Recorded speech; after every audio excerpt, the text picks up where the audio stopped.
Hi, my name is Pat Euland. I am a member of the League of Women Voters of Duluth and a trained and certified League of Women Voters moderator. On behalf of the League of Women Voters of Duluth, I would like to thank the candidates for their willingness to participate in government and this general issues pre-primary forum for the office of Minnesota House of Representatives, District 8B. The forum will be presented on PACT-TV and linked to the League of Women Voters of Duluth website. The League posts complete, unedited recordings of forums. Editing is authorized only for official media reporting. Excerpts or edited clips of candidate forums may not be used for partisan political purposes. You may share this forum in its entirety. The League of Women Voters believes in an informed citizenry and is the foundation of effective democracy. The League is open to membership for men and women who are interested in nonpartisan civic participation.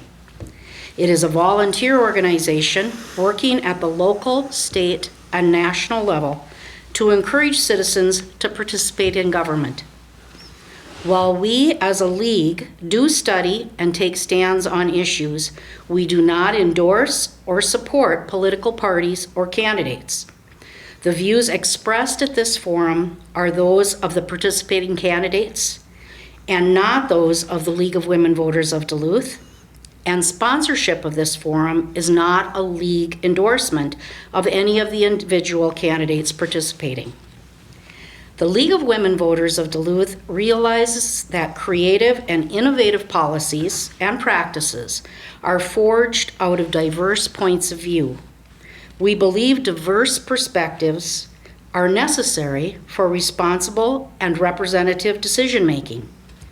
We will sustain our commitment to welcome and facilitate diversity, equity, and inclusion in all aspects of our work. We strive to include people from a mix of abilities and backgrounds in all our activities. At this time, I would like to introduce the candidates for Minnesota House of Representatives, District 8B. Tim Meyer and Shawn Salvela. Our forum will begin with the candidates giving a 2-minute opening statement, followed by the questioning rounds. Questions have been vetted by a League of Women Voters of Duluth Forum Committee and questions submitted by League committees and by citizens on the League website. Candidates were not given the questions in advance. Each candidate will be given up to 1.5 minutes in which to provide their responses to the questions. The questioning round has been set up so that each candidate will be asked questions in a rotating order. After the question round is completed, each candidate will be allowed a 2-minute closing statement prior to the end of the forum. The candidates will now provide their prepared opening statements and will begin with candidate Salvela. Hi, my name is Shawn Salvela and I'm the Republican endorsed candidate for Minnesota House District 8B. People ask me why I'm running for this office, and I'm going to say it's because I've been paying attention. I paid attention the last session when they introduced a 1,400-page omnibus bill in the last 10 minutes of the session and then rammed it through without chance for even review or debate. I paid attention when they spent a $17 billion surplus and then went on and I paid attention when they increased the budget another $10 billion, increasing the government size by 40%. My platform is going to be concentrated on 3 main points: taxes and spending, energy, and regulations. Taxes and spending include things like capping property tax increases, which helps everybody, but especially helps seniors. Energy diversity, where we have a redundant and abundant energy supply. And regulations, which is going to allow companies to compete in Minnesota and mine for mineral resources up in northern Minnesota without the lengthy prove it first regulation that's been put in place. Now, I grew up in Duluth. I went to school here, I went to college, I got married here. I have a business here, I have deep roots in this city. When I'm not working, I like to go running and spend time outdoors and working out. And I'm a Teddy Roosevelt kind of Republican. I'm the guy that likes the environment. I want it clean. I don't want to mess that up. Now, I'm very excited about what I'm seeing in Minnesota. I've been talking to both Democrats and Republicans, liberal and conservatives, and I see a lot of people that agree with me. We need to get back down to basics. We need a change and to concentrate on the things that will make us go forward in this state. And I look forward to the opportunity to represent you. Thank you. Thank you. Candidate Meyer, your opening statement. Thank you. I am Tim Meyer. I'm a 34-year resident of Duluth and the Lakeside Lester Park neighborhood. At the urging of many DFLers, residents of Legislative District 8B, I have announced my campaign to run against the incumbent Leish Kozlowski. As many of you know, I ran for District 1 City Council this past year and had a narrow loss to my DFL endorsed opponent. I was not planning to run again this soon, but at the urging of many DFLers, residents of my neighborhood in eastern Duluth, and members of the Forward Party, a third-party initiative in Minnesota, I've decided to run again. It was clear to me during my city council campaign this last year, in meeting with residents in eastern Duluth, that our current politicians and elected officials have stopped listening to our residents in favor of agendas of special interests and those of our political parties. It's time for us to start listening to our residents again, to their needs and their wants, and go to work for them in St. Paul. All right, thank you. We'll begin our questioning, and the first question is on economic development, and we'll start with candidate Salvela. What will you do to support a vibrant economy across Minnesota and to address rising inflation? The first thing I touched on in my opening statement was the regulations. We have oppressive regulations on businesses right now, so we need to start cutting those out. There was a regulation imposed where they wanted to be able to license people who could paint their houses. They put this, I want to call it the prove it first regulation on mining. We need to open up mining, and we need to give them at least the ability to prove that they can do mining safely and effectively. And the other thing is the energy I talked about. We need an all of the above approach to energy. If we have abundant sources of energy that are cheap and clean, then energy prices come down, cost of goods to market comes down, prices come down, and then inflation comes down. So I want to promote all forms of energy as long as they're clean and safe and effective. We spent a lot of money on clean burning coal plants. We shouldn't be getting rid of those now. Thank you. All right, thank you. And I should mention that I'm not going to repeat the questions, but if you do want me to repeat it, please just ask, and I'll be happy to do that. So candidate Meyer? Thank you. Yeah, economic development is definitely one of my primary priorities and always has been. It really has to be in Duluth. It's something that's very much needed yet in the community. One of the things I've been talking a lot about is public-private partnerships. I think one of the areas I think we can have a lot of economic development success in our region is the state government working together with business and manufacturing to create some of the opportunities that we need. Our state entities, like Department of Economic Development, IRRB, are examples of state organizations that are really effective in working with private business and private manufacturing. I think wage rates and inflation are a really serious problem. Currently, I think that's something in terms of regulation we might be able to freeze to reduce the amount of inflation that we're experiencing. I also think property tax reduction is something that is important to everyone and is actually partially stifling economic development as well. Being an architect, being involved in development, construction, and planning, I think I have a unique background to help solve the economic development issues that we have here in eastern Duluth. All right, thank you. Our second question is on gun legislation, and we'll start with candidate Meyer. So what legislation, if any, would you support to reduce gun violence in Minnesota? Well, I was going to say the issue of gun control is an important one to me. I grew up in central Minnesota where all of us had guns. I do believe, though, that we do need more control to avoid some of the things, the issues that we've experienced in the past years. I think more red flag laws, longer background checks, I think those are absolutely needed. I think a gun buyback program might not be a bad idea. But I think the intent is to take guns out of the hands of people who are irresponsible or criminal and keep guns in the hands of our sportsmen and people who are responsible with guns. I know not everyone agrees with that, but I think there is a certain amount of control that needs to be taken to avoid events like school shootings and the mass shootings that we've experienced elsewhere in the nation. All right, thank you. And candidate Salvela? I think that we have a lot of laws right now that have to do with guns. And I look at what they used to call guns, which was a great equalizer. An 80-year-old woman could go against a 25-year-old, 250-pound man, and the odds would be even. I think that citizens should be able to carry their guns. I think we should have a constitutional carry in Minnesota. And as far as school shootings go, I could see having an armed ex-military personnel at each school to be able to be providing security so that we have problems like we had at that one school shooting where nobody was available to take care of that. When I went to school, we had gun safety classes in school itself. We brought our rifles to school. There was never a problem. I think one of the things we could do is do gun education in schools to demystify what guns are and make people less afraid of them so that they could be willing to know what it is to be around a gun and not think that it's a really cool idea to have a gun, but it's used as a utility. It's mostly for our personal protection. So I think when it comes down to gun violence, I would think a more armed population would be better with concealed carry.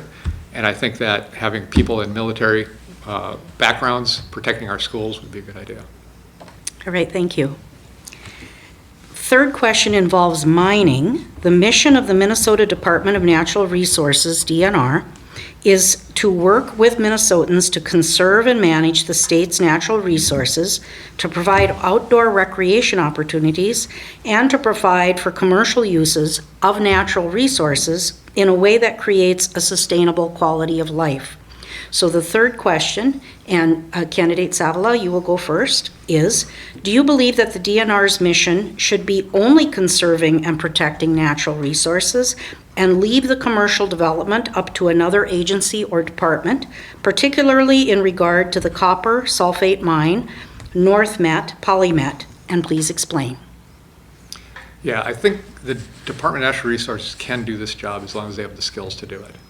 If they do not have the skills or understand what what the mining companies need to be able to do their job and also prove that they can do it cleanly and effectively, then we may have to create another department to take care of that. But I think the DNR can handle that.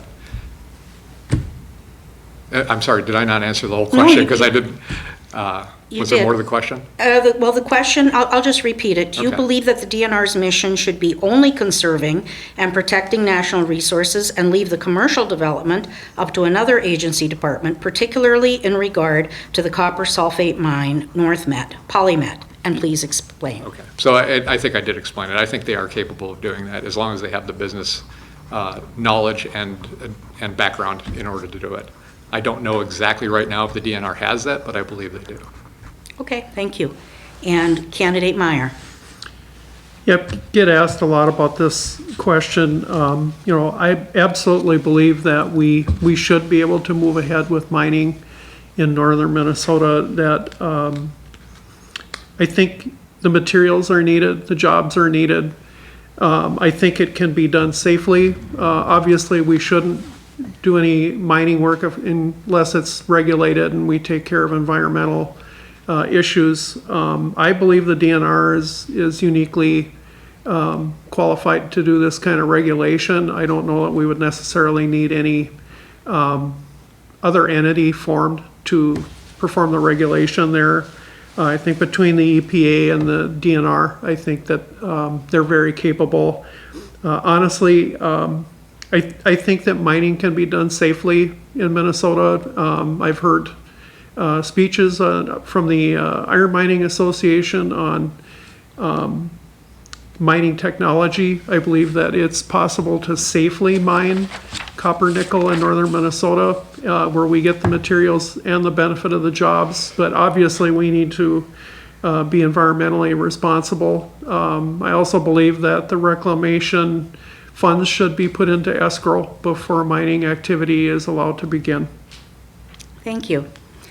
Our next question, Candidate Meyer, you'll be first, and it involves immigration. Regarding immigration, what is your position in regard to state and local law enforcement cooperating with federal immigration services? This one I've actually studied a little bit here this past year, especially with human trafficking and construction labor in Minnesota, that we do have a lot of human trafficking that's taking place in our community. I do believe that our law enforcement needs to work closely to regulate this. It is happening in our part of Minnesota. It's something we need to get control of. I think our current laws need to be enforced. We do need to tie up the border and enforce our laws. That being said, though, I do believe that we need to allow for immigration. I think issuing work permits to people so that they can legally work here, I think would be a good thing to do. Beyond that, create a path to citizenship. I think that if people are here, they contribute to our society, and they want to live here, we should be able to create a path for them to live here in Minnesota.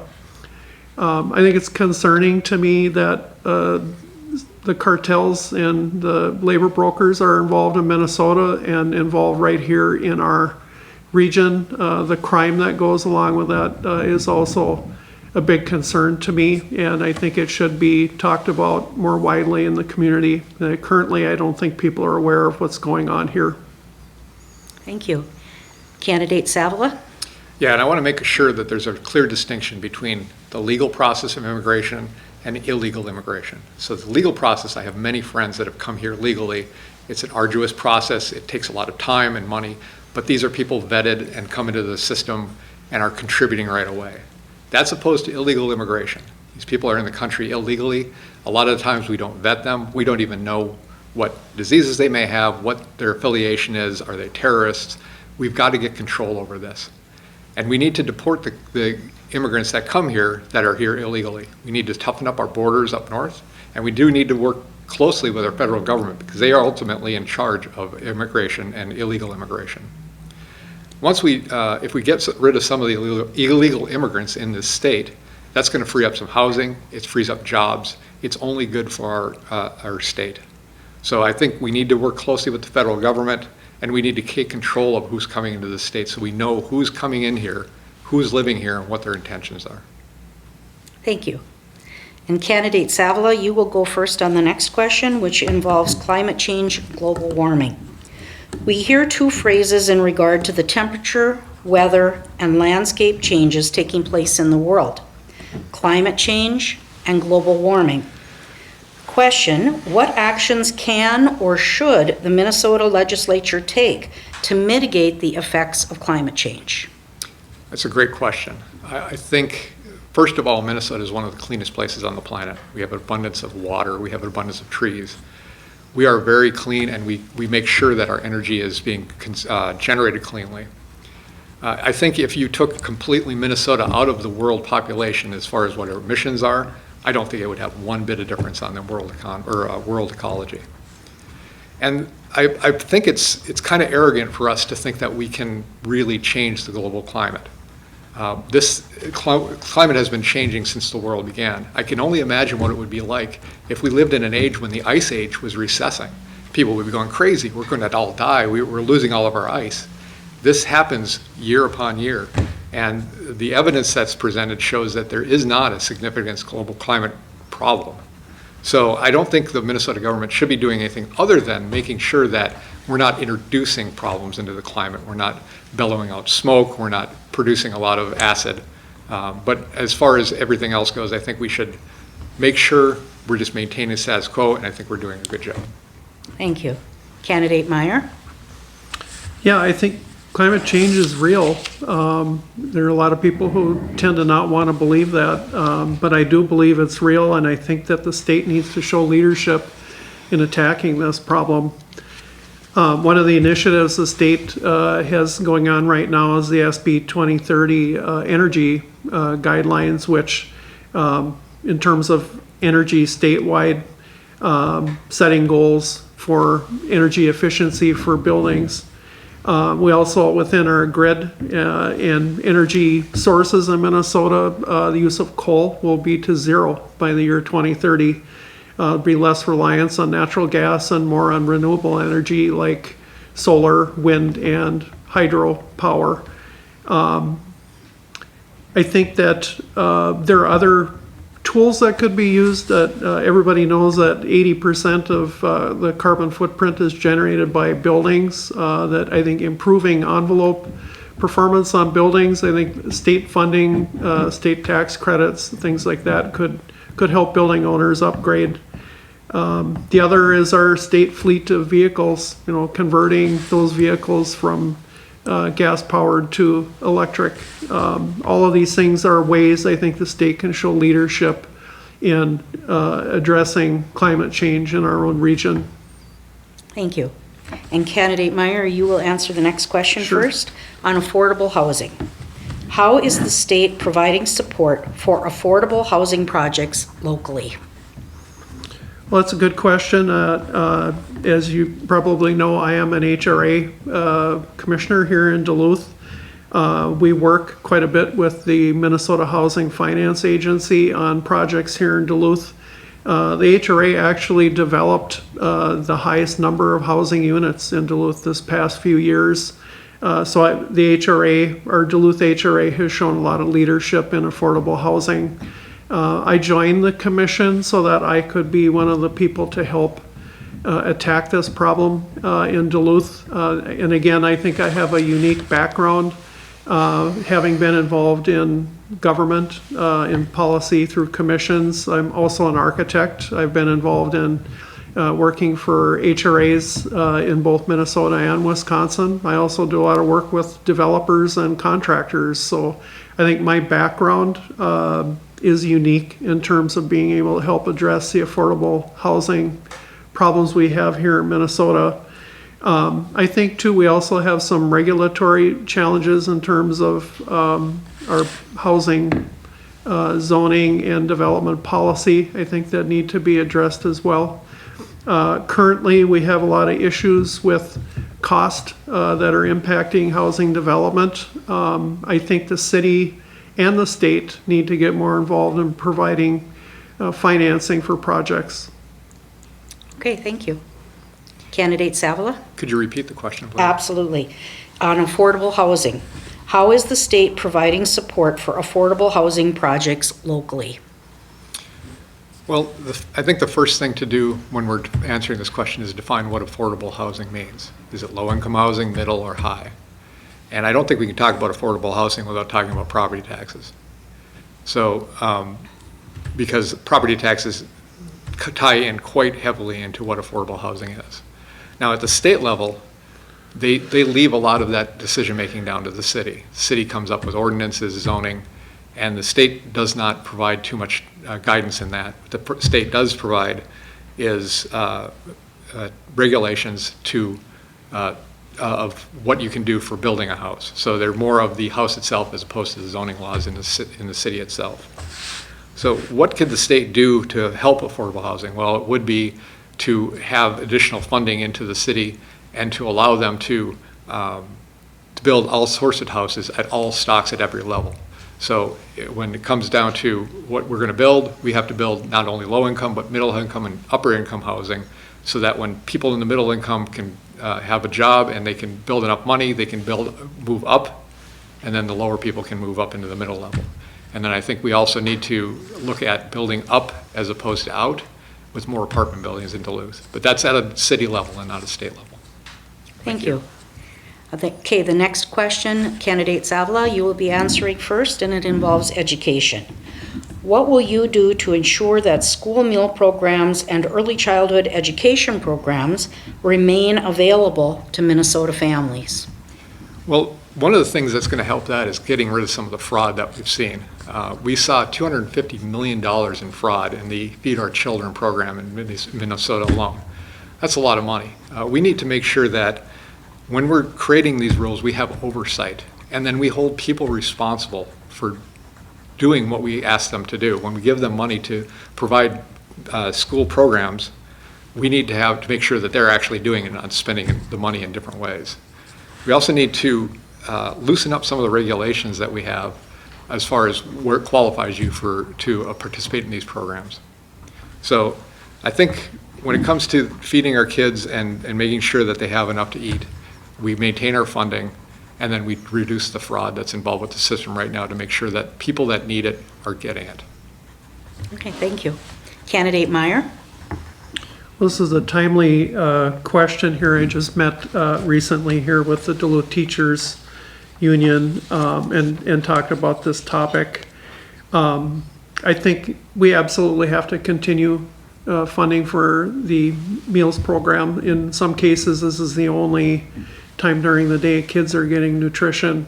And so I think that it has to be a priority. We'd absolutely continue the level of funding or increase if we're able to do that. I think it comes down to priorities with respect to the state's budget. And obviously, education to me is a priority. And I've always said anything for our kids. I'm in favor of anything that we can do to help our kids.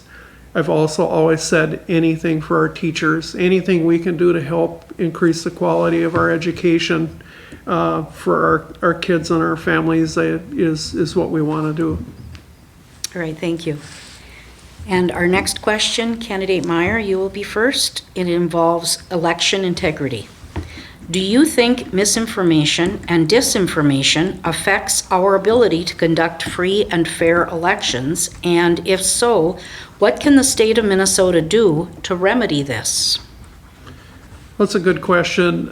We've had some recent examples, I think, of where there were a lot of falsehoods and lies that were told in the course of people trying to get elected. Honestly, I think it's a cultural thing, I think, with our country right now. I think we need to restore integrity in general in this country, and that starts with our leaders. I think that we've had some really poor examples of leadership, both the national and some of the local government. I think that we need to restore integrity to politics and to elections.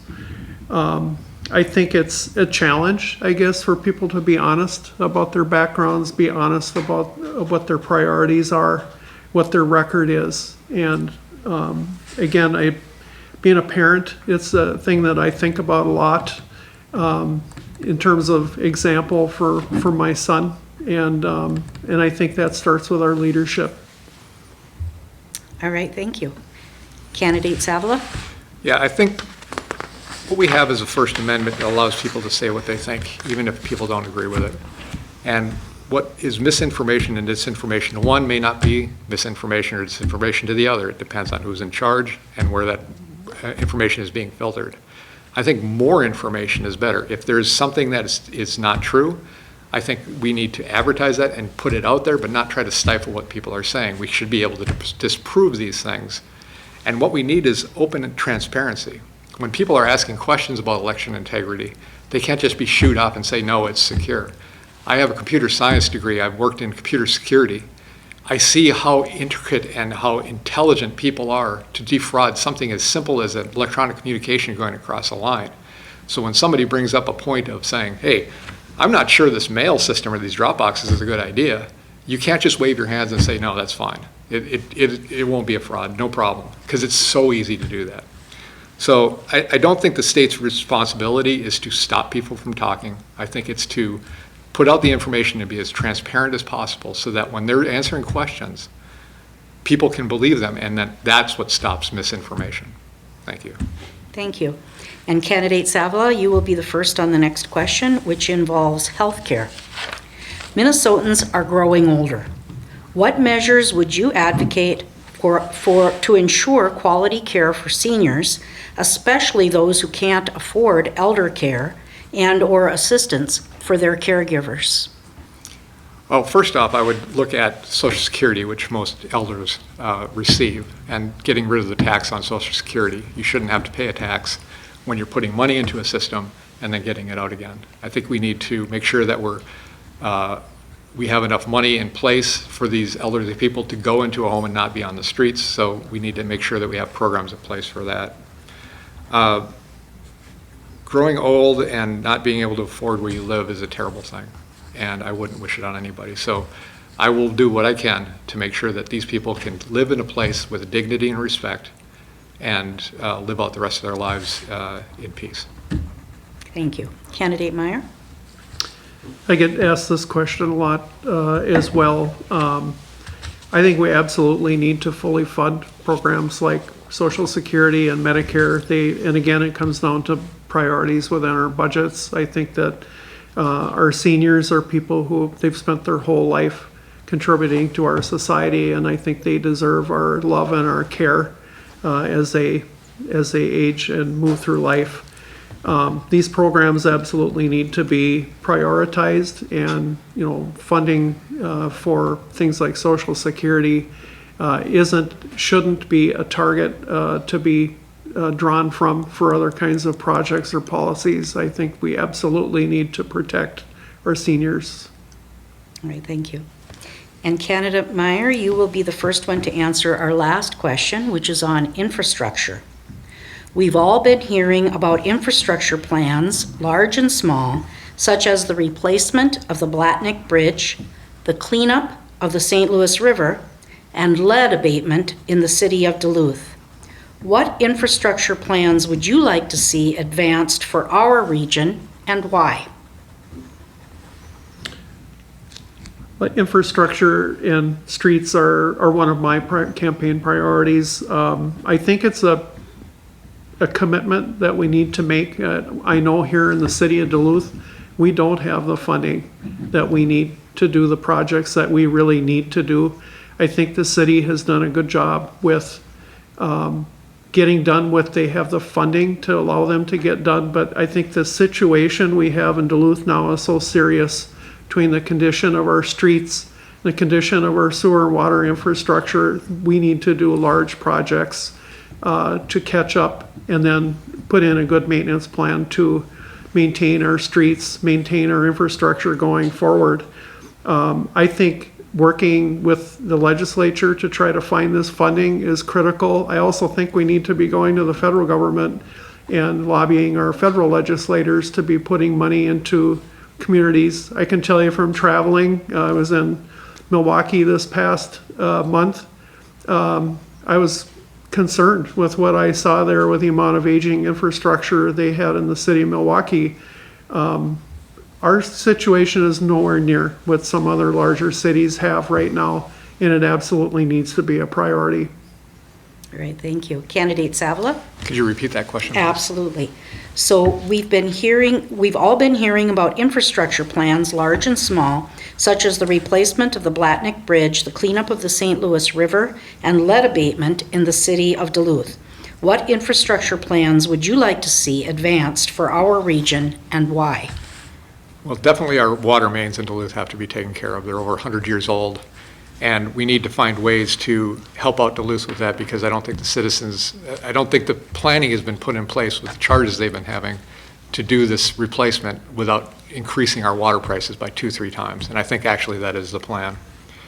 I think infrastructure is the main responsibility of the government. That's what they do. That's what we're for.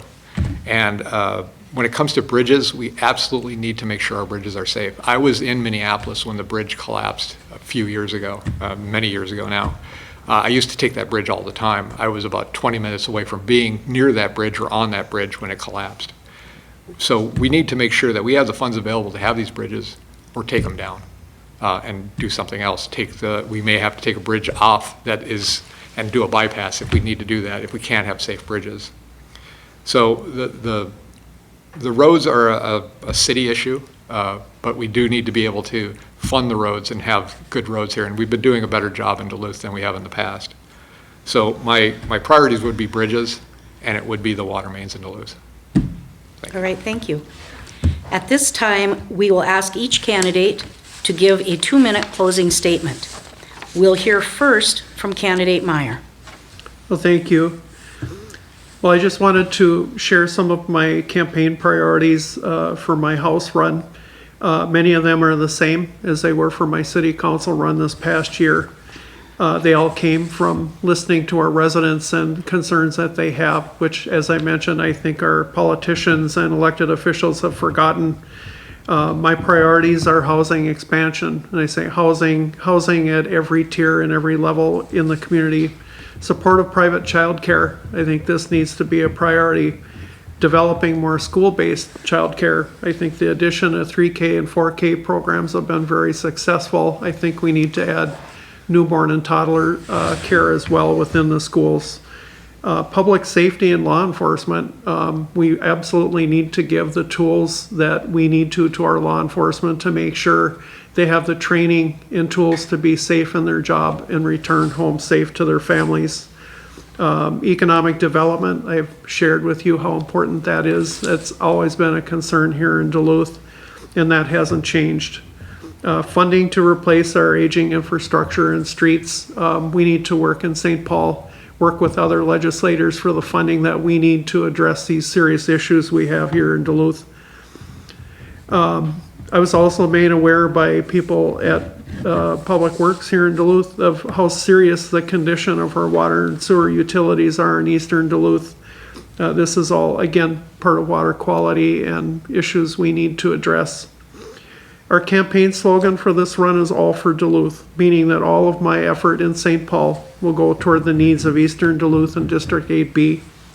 I will go to work in St. Paul with our Twin Cities and outstate legislators for the things that we need statewide and for our community, and no longer driven by the agendas of special interests and political parties. I'll work with people on both sides of the aisle to solve the problems we have here in Duluth. All right, thank you. And candidate Salvela. Well, thank you. And first, I'd like to thank the League of Women Voters for having this forum. I think it's especially important that we have these kind of events where people can listen in and find out what our opinions are and how we would represent them in the state level. I'd also thank the Republican Party for their endorsement. I'm seeing a newfound energy and unity within the Republican Party in Duluth that I haven't seen before. I've never been really invested in the Republican Party up till this point. But I'm seeing a lot of younger people getting involved, and I'm seeing a lot of really good, forward-thinking people. I envision Minnesota with a place with manageable property taxes, and unnecessary spending and fraud, energy independence, while maintaining a clean environment and having a strong economy. I have the business sense to be able to go in, and the business experience to be able to work with legislators to get this done. And I would take both a city and a state level view when working with my policies. We live in a representative republic. My job as a representative would be to listen to you and to find out what you want, and to listen to everybody, not just people I agree with, people I disagree with as well, to make sure everybody is represented in the state. My legislation will be for everyone. And Minnesota is a big party, and we're all invited. We should be going together and getting a better, stronger economy. I want to urge people to make sure that they vote in the primary August 13th. I hope that's okay to do. And to visit my website, ShawnSalvela.com, if they have further questions for me. And I want to thank you again for the time and for this forum. All right, thank you.